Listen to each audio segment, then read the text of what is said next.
Hi, Ryan. Thanks for joining me on the podcast today. Andy, great to be here. Thanks.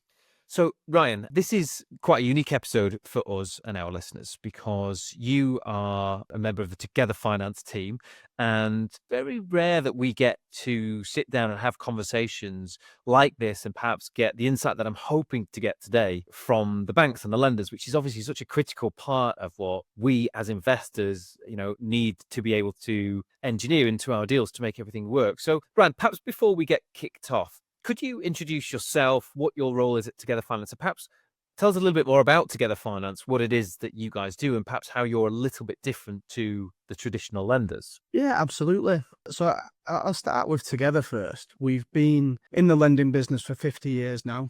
We're a very mature business, and we were founded on the premise of people out there that maybe fall out of being able to supported by banks.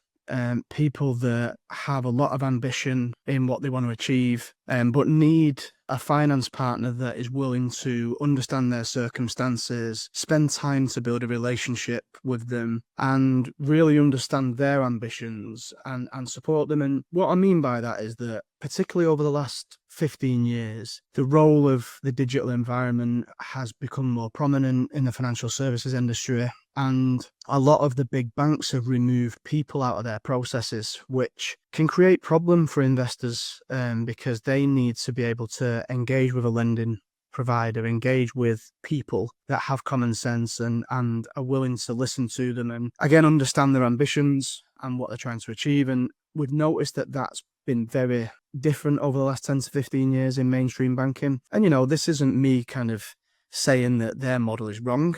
Absolutely not. The big banks support, a big amount of the mortgage market, a big amount of the buy-to-let market. But we definitely have seen that niche that we operate in and that specialism we provide has grown over the past 10 to 15 years. And we've then grown with them. Our balance sheet now is about £8 billion of lending. So we've got quite a big lending book, and that's across, predominantly buy-to-let, commercial mortgages. We've got a really big presence in the bridging finance market, which we'll touch on as we move through this, I think, as a real opportunity for investors to use to purchase properties in a really quick and short-term way. So yeah, that's the part of the market that we operate in. Those customers that are really looking for that desire to have a relationship with the lender and be understood, and for us to understand them, that's where we operate. Me personally, so I've been with Together now actually started in 2007 back with Together, had a brief break, but then came back in 2021. And my role has a really grand title, Chief Commercial Officer. And what that actually means is that I'm responsible for the front end of the business. And by front end, I mean building those relationships with customers, developing the products that our customers need, setting the price. So anybody listening right now will recognize that it's been a really difficult few years in terms of price, and I'm probably the person that they'll be looking at thinking, how come pricing's been changing so much over the past few years? But we've had to adapt to a really interesting rate environment over this past 2 to 3 years, and it's not been easy. There's been a generation of financial services professionals that have grown up in this uniquely low base rate environment. Base rate was at probably 0.1 since 2009, I'd say. So then as it started moving up in 2022, 2023, everybody had to adjust to that and understand what it meant. So it's been a really challenging time for pricing. But yeah, so that's a bit about my role. I cover all parts of the front end of the business. Thanks, Ryan. And, you're absolutely right. I'm sure every one of our listeners is just nodding along at the minute, thinking, it has been a bit of a roller coaster from a rates perspective. Hopefully things are starting to look a little bit better and a bit more predictable, but I'm sure we'll come on to that conversation shortly. But it's not just been rates, has it? It's been the pandemic. It's been, more recently stuff that's happening over in the US. There's just been so much uncertainty and instability. It's been really difficult, I think. Yeah. All sides of the buying and selling market. And that's been a real challenge for us as investors. One question, Ryan, that I'd love to ask you just to get started is, what kind of deals do you at Together Finance typically like to do? And what is your appetite for HMO deals right now? And I guess I'm asking in the context of, it is harder to get the returns now. I don't think anybody's really disputing that, from a landlord's perspective. And HMOs have, continued to stand that test of time. In my opinion, they've become more mainstream. the student market's always been pretty mainstream, but I think professional HMOs and other types of HMOs are becoming more mainstream. But that it has to be facilitated by lending. So there's obviously more lending going on. But I'm really interested to understand a bit more about what you guys think, really from a professional perspective and looking ahead. What do you think that HMO market looks like, and what does that landscape have in the near future? And what's your appetite like for lending on that sort of stuff? Yeah, so I guess the first place to start is that we recognise that the buy-to-let market and the landlord market over this past, I'd say definitely over the past 5 years, but you could probably extend that out for about 10 years now. It's been under a lot of pressure and attack, I think is the right word. We've got a great slide that I use when I'm explaining to my board about what's been going on in the buy-to-let market over the past few years. And, if I go down it, all the different changes, private rented profitable or private rental sector ombudsman, licensing regulation changes, cap on tenancy deposits, charges on landlord tax release, changes to capital gains tax. There's been a lot of change going on in the landlord market over the past, definitely the last 5 years. The rise of incorporation as well. And landlords have had to really adjust to that. And it's not been easy. I think on top of that as well, there's been this bit of a media blitz around landlords, and obviously there's some bad examples out there over the past few years. I live in Manchester. There was the Rochdale case, particularly around the mould, but the media have really accentuated those negative stories. So I think the whole buy-to-let sector and investor sector has had to deal with a lot over this past 5 years. And one of the outputs of that is that all those things I talked about, and especially the rising rate environment, has squeezed yield. It's squeezed the dynamics and economics of how buy-to-let works. And so what we've been noticing is that landlords have been looking to diversify and to try and find that yield and to try and find opportunities to diversify the portfolios in order to be able to maintain the cash flows and maintain that position. We've seen that a lot with semi-commercial, where landlords have been looking at how they can extend into, units that have got some retail elements and some residential elements, shops with flats above, things like that. But also fully commercial units as well. But then particularly, obviously, for the conversation we're having, the rise of HMOs. We did 3,500 buy-to-let transactions last year, of which 350 were for HMOs. And that's not counting properties that were bought to then convert into HMOs. That was fundings for pre-existing HMOs. So about 10% of what we did were HMO. If I rewind that clock back 5 years, that was about 1% of what we did.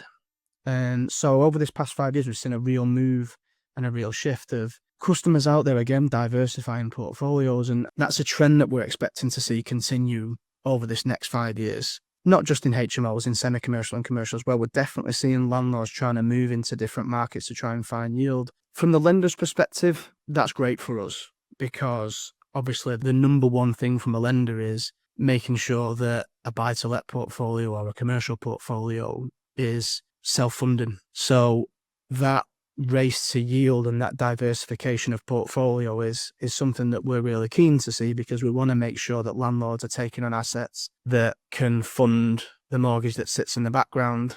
So we expect that trend to continue over the coming years. We expect to see landlords continue to diversify, to look for that yield in all those asset classes that I talked about: semi-commercial, commercial, HMOs. And I guess that's the most important thing for a lender. And that what we want to see is assets that are self-funding, that are able to repay mortgage. That's the sacrosanct thing for a lender, obviously. So as we see that move to those asset classes that are more high yield producing, that's music to our ears. The challenge, obviously, that presents investors, and why people like Together exist, is that when you're looking at those assets that are more yield producing, but are probably a little bit less easy to underwrite from a bank's perspective, that's where investors will need a lending partner that's willing to have that relationship with them and willing to look at those transactions, look at those assets that are producing those yields, and really support the landlord and the investor with the finance that they need, and building that relationship with them, that hopefully over the course of years will the investor will grow alongside the lender as well. I think as an investor myself, who has struggled for years really trying to develop those sorts of relationships with lenders and not really ever feeling like anybody wants to understand, let alone actually understands. That has definitely been a real challenge, and that can make it difficult to predict outcomes. It can make it difficult to actually put a plan together, bring resources in to try and build that sort of a business. And that definitely is something that I know a lot of our community has struggled with. So to hear you talk about these sorts of things and how high a priority this is for you as a lender, I think is really, really great to hear. And just going back ever so slightly on your assumptions about how the HMO lending market is likely to continue increasing. I think you're doing about 10% of your lending book now is HMOs. What do you think that percentage might look like in 5 years' time, Ryan? Have you got any thoughts or ideas, or are you willing to stick your neck out that far? So I guess the first thing is that unfortunately you've met together too late in your, because if you'd have met us 5 years ago, you'd have probably done a lot more, because we would have definitely worked with you. And that's the call out to anybody listening to this. But seriously though, the interesting bit is I was discussing this with a colleague a couple of days ago. The characteristics of the HMO market probably 5 years ago, there was a lot of purchasing of property to convert, but because the assets then, once you've spent the money to convert, because the assets are so valuable, a lot of the time we'd find investors would then keep hold of that asset to generate. So we've got a lot of experience in auction finance and bridging finance. And traditionally you'd see a lot of people purchase a property, spend the money and then flip it on. But with HMOs, we were seeing the opposite. You'd see purchase the property, get the license, convert the property, and then turn it out into a buy-to-let transaction or whatever that might be. So that was a real trend that we saw over about 5 years. Landlords buy and then landlords keep. Last year, we saw the highest number of transactions in the market as a whole. I think I've got the data there. Yeah. So in 2023, 27,000 HMOs were purchased rather than purchased and converted, purchased as a HMO. That was 2018. That was 3,000. 2023, that was 27,000.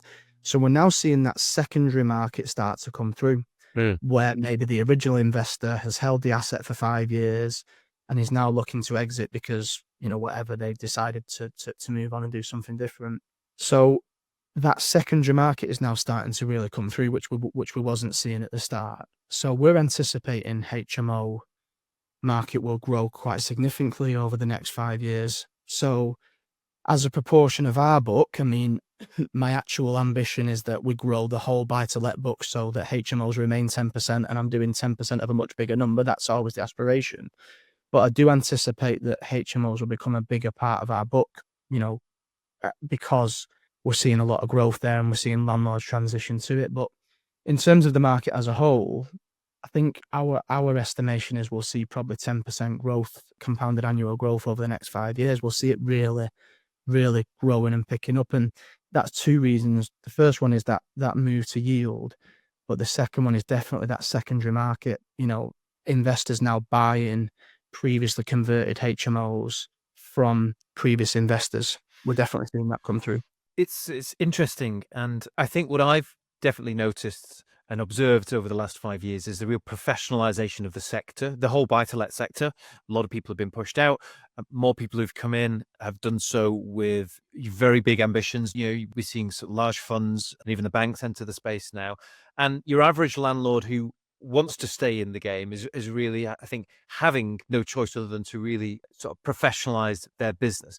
And actually, I think that's a really good thing to see. But one of the byproducts of that, I think, has been the economics in deals combined with the constraints of the market that we've seen over the last few years have made it increasingly difficult to get the returns that perhaps we were even in the HMO space just 5 years ago.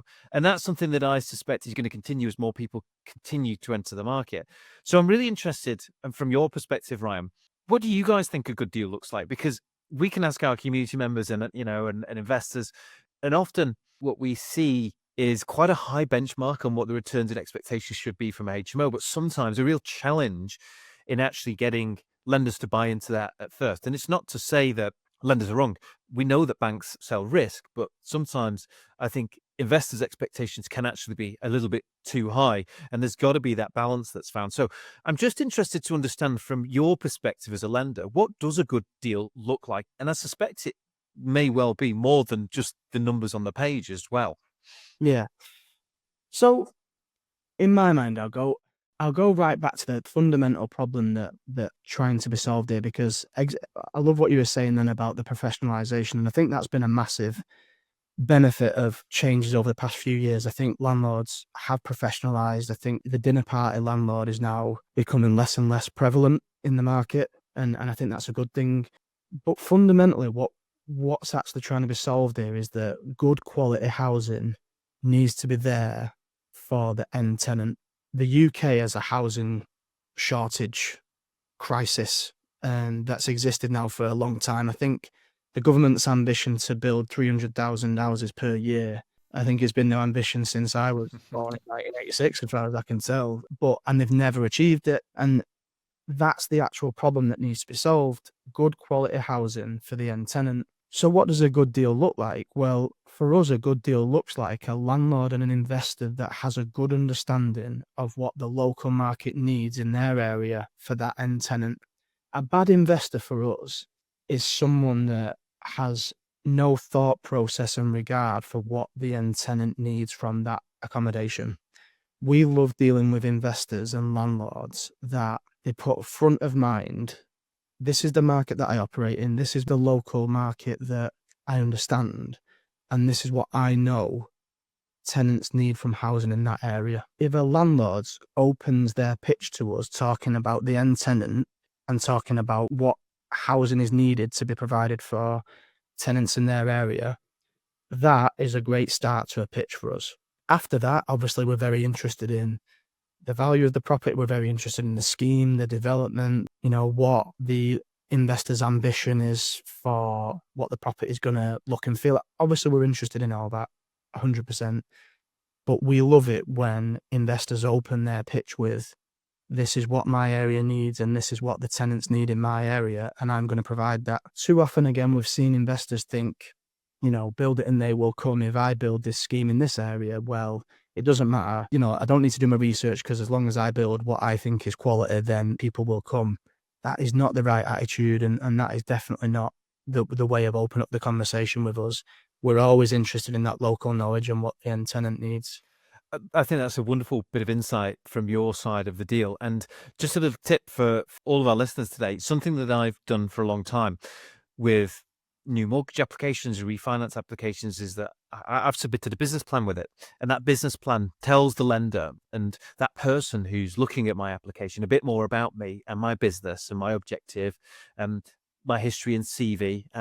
But it very much includes what my mission is and why I'm producing or letting to the types of tenants and the types of housing that I am, to try and make sure that they fully understand that I have a really good understanding of my market and my business. And I have definitely found that in many cases has really simplified the underwriting process and has really sort of helped get a lot of confidence from lenders about the proposal that I might be making to to buy something or do something to a project. So I think listening to you say that and knowing actually that's not just something that anecdotally I found to be useful and sharing, to hear you say that, I think Yeah. is a really useful bit of advice. Yeah, and that's what we do, when you're talking to a salesperson at Together, ultimately, that transaction that we're building with you, we will have to put a proposal into credit committee as to why, especially when it's a larger transaction, when it's the HMOs tend to be a little bit larger.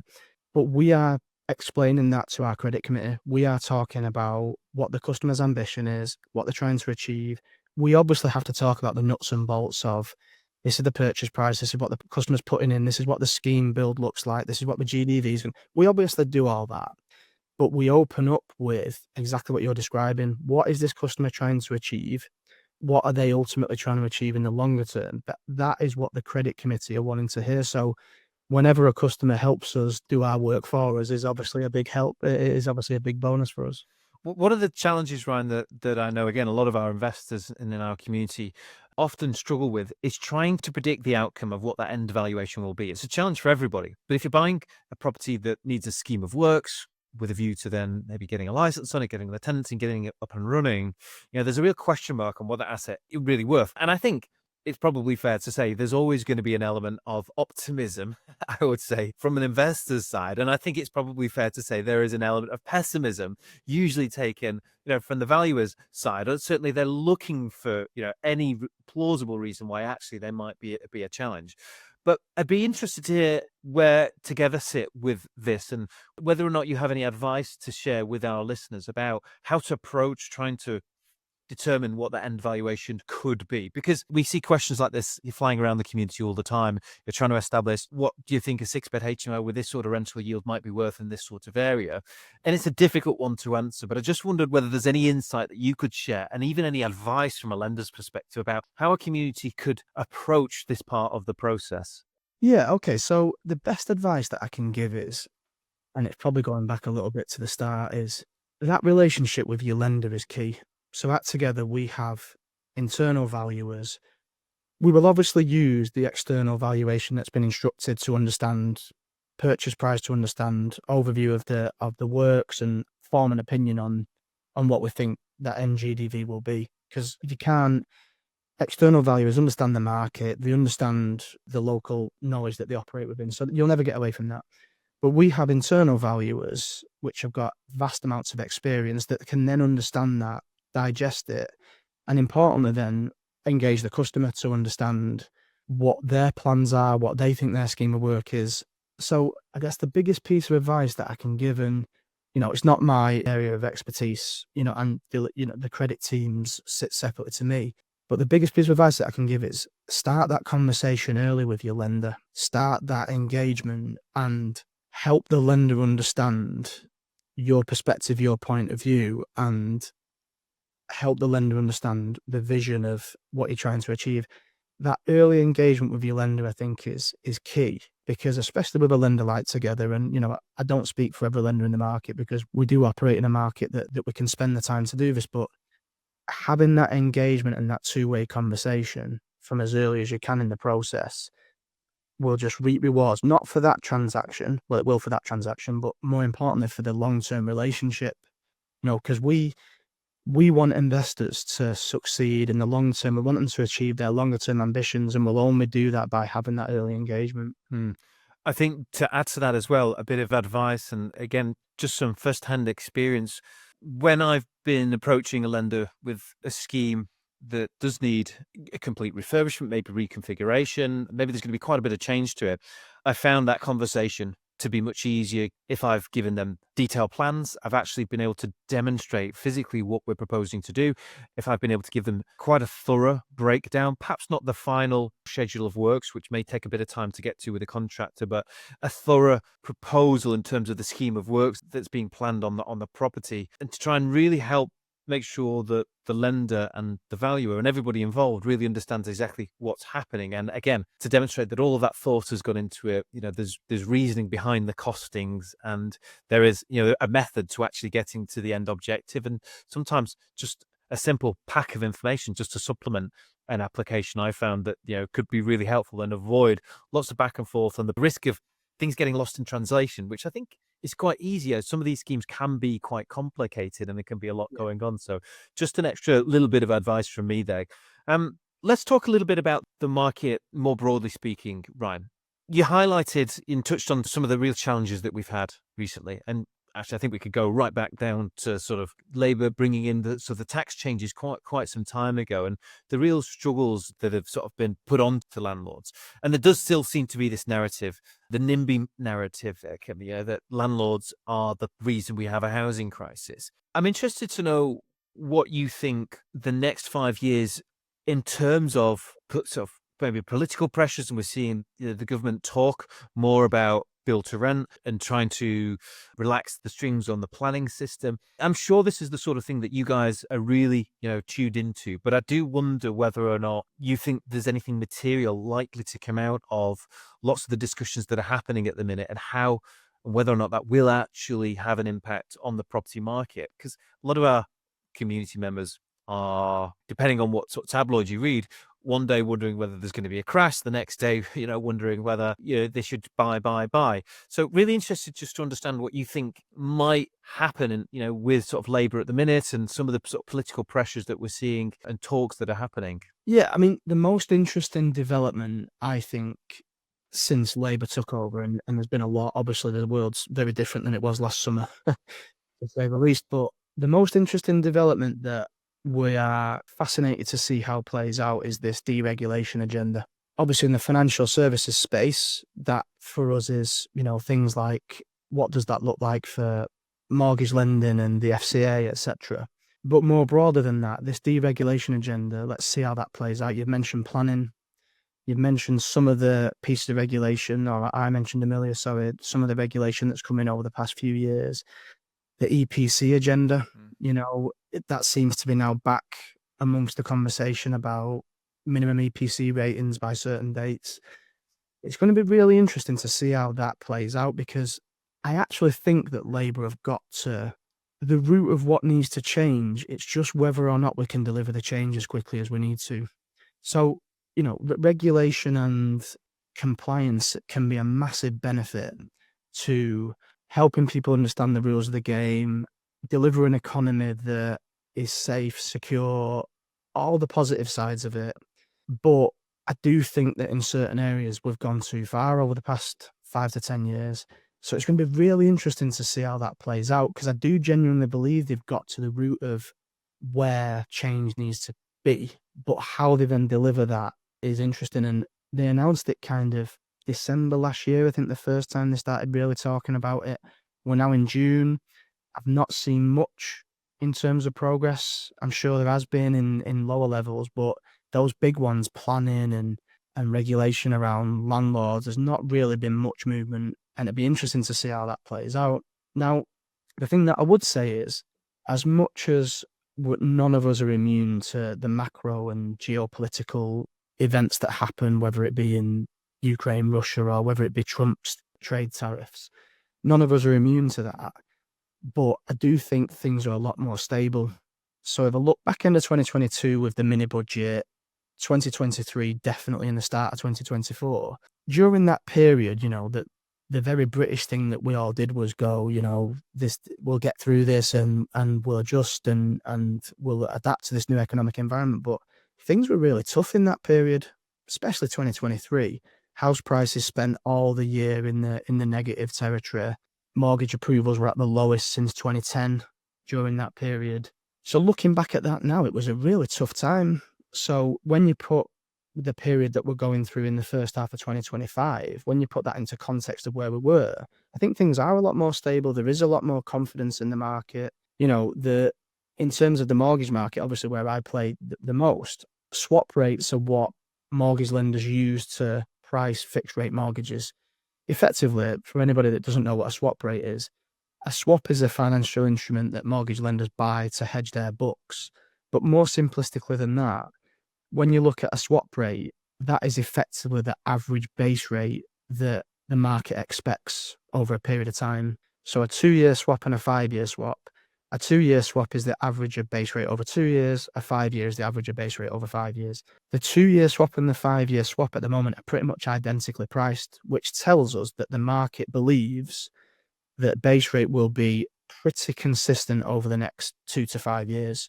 Now that gives everyone a lot of confidence. Back in 2023, the swap rates were changing month to month wildly.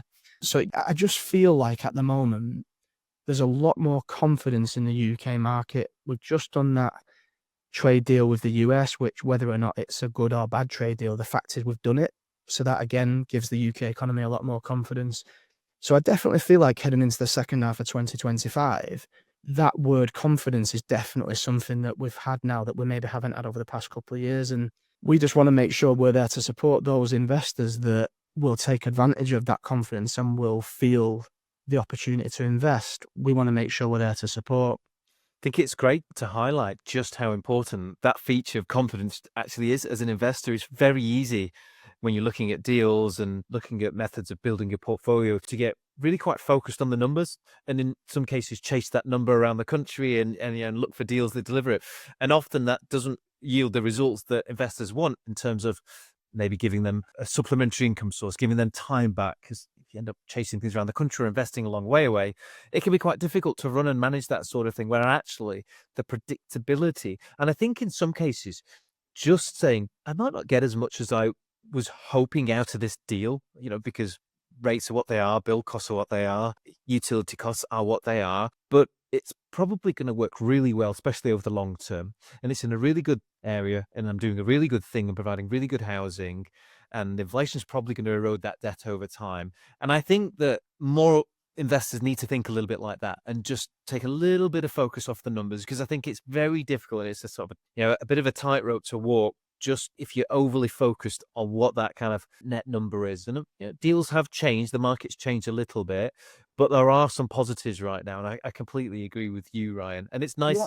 nice again to hear a lender talking about the importance of that. I mean, we're quite unique in that, as I said at the start, we've been around for 50 years. We've traded through probably, well, at least 3 economic cycles that I know of, and I've not been here 50 years, but, we've traded through a lot of economic cycles. We've got customers that in the HMO space that we did one transaction with in 2000, and I think it was 2016, we did one transaction with them in Stalybridge, quite local to here. We've now just completed our £100 million lending mark with them, and they do a lot of social housing, a lot of HMOs. We've supported customers right from the start, and we understand the long-term view of the UK property market. We've been doing this a long time, and going right back to the start of conversation, the way we've done that is by having great relationships with our customers, supporting them, and taking that long-term view that you just talked about, Andy. That long-term view is the most important bit. I've worked in other organisations, in banks, where they build business cases on payback within 2 and 3 years. We look at payback over a much longer period here, because we believe that the long-term value of relationships is the most important thing. I think you had a case study to hand, Ryan. I asked you before we hit record, didn't I, about maybe an example of the sort of lending that you guys do. And I know there's an interesting investment project that you worked on recently. Could you give us a little bit of context, about that deal? I think it'd be really interesting for our listeners to hear about this. Yeah, so it actually covers and touches on a lot of the topics that we've discussed during this conversation. Really, it's actually a nurse that started out on maternity wards, and she ended up doing quite a lot of great work. Actually, took her field abroad into Africa and Malawi, and had a real passion about supporting women that were going through childbirth and maybe weren't in the best social experience of their life. Maybe they'd come from a background where maybe they didn't have the support that was needed at that critical time in their life. And she was very passionate about it. And like I say, took that worldwide and into some of the poorest countries in the world, really. And then as she was, working through a career, she was that passion of supporting women that were maybe not getting the support they needed was something that was quite dominant in her thoughts. And as she came towards the end of her career in the NHS, she started to purchase buy-to-let properties to support women, and support women from those sorts of backgrounds. And she particularly was focused on the aftercare once these women had been through maternity. So she started out buying buy-to-lets, and she was a new landlord at that point. And I think we started working with her when she was on maybe a third or fourth buy-to-let. And then as we developed that relationship with her, and as we was supporting her with the buy-to-let portfolio, she started getting more and more interested in that HMO and how she could support women coming out of those maternity environments, maybe without a stable place to go back to. And so we worked with her, looked at how to structure a HMO deal, looked at how she could take the experience of what she'd learned in buy-to-let, take it into house of multiple occupancy. And now I think she got 4 HMOs up in Scotland, based around those hospital areas, and very specifically focused on how to help women coming out of that maternity ward environment without a safe place to go back to, but needing to support the new child. And it's just a great example of, number one, obviously a great social cause, fantastic story, but then starting out life in buy-to-let and starting out life learning the ropes in probably a more simple buy-to-let environment, but then working with us as a lender to understand how to then extend that experience into HMOs, how to develop properties to then fundamentally serve that that deep social need that she wanted to serve. And I think it's just a really great example of how working and forming a relationship with a lender can help you make that leap between probably more standard buy-to-lets into HMOs. And the thing that we're really proud of, like I say, is the actual underlying need that she's trying to serve. And again, something that I talked about earlier, when this customer came to us, she led with that.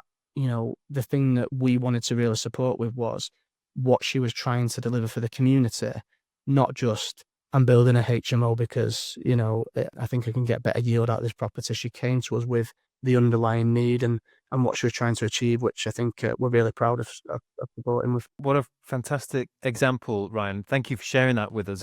And I can only imagine that with deals like that, that there's actually quite a lot of complication to it. You're talking about a particular type of housing for potentially vulnerable adults, then throw babies into the mix there and licensing, and then that's not an easy one to get your head around. That's actually we know HMOs are a bit more complicated, and then there are different levels to that. And that's a really good example to hear that you guys not only were able to do some lending, but actually relish that opportunity and really helped that investor build their portfolio. I think that's a great story to hear, and I'm sure a lot of our listeners today will be quite surprised to hear that from a lender, because we don't often get this sort of insight. We often sort of either get the lending or we don't get the lending, and we never quite know, exactly what's happening behind the scenes. So it's really fascinating to be able to have this conversation with you today, Ryan. It's been an absolute pleasure, Ryan. Just, I'm sure there's so much more that we could continue to talk about, but just sort of getting this sort of first-hand insight into what's happening behind the scenes, I think is so useful, so valuable for me and our listeners. So I really appreciate you taking the time to have that conversation, Ryan. No, thanks, Andy. And look, the shameless plug from our side is we've got a massive appetite. As we said at the start, we think this is a massive growth area. So we want to be there to support, your investors that are listening to this, Andy. So anybody feel free to give us a call and start forming that relationship with us. Fantastic. Ryan, thank you again. It's been an absolute pleasure. Wish together and all of your current investors, and I'm sure many new investors now, best of luck this year. And look, I think we've all got our fingers crossed for some continued good news from the property market. And, look, if there's anything that we can do, Ryan, to just help you keep nudging those rates down at your side, let us know. And of course, keep us up to date. Thanks, Andy. Thanks, Ryan.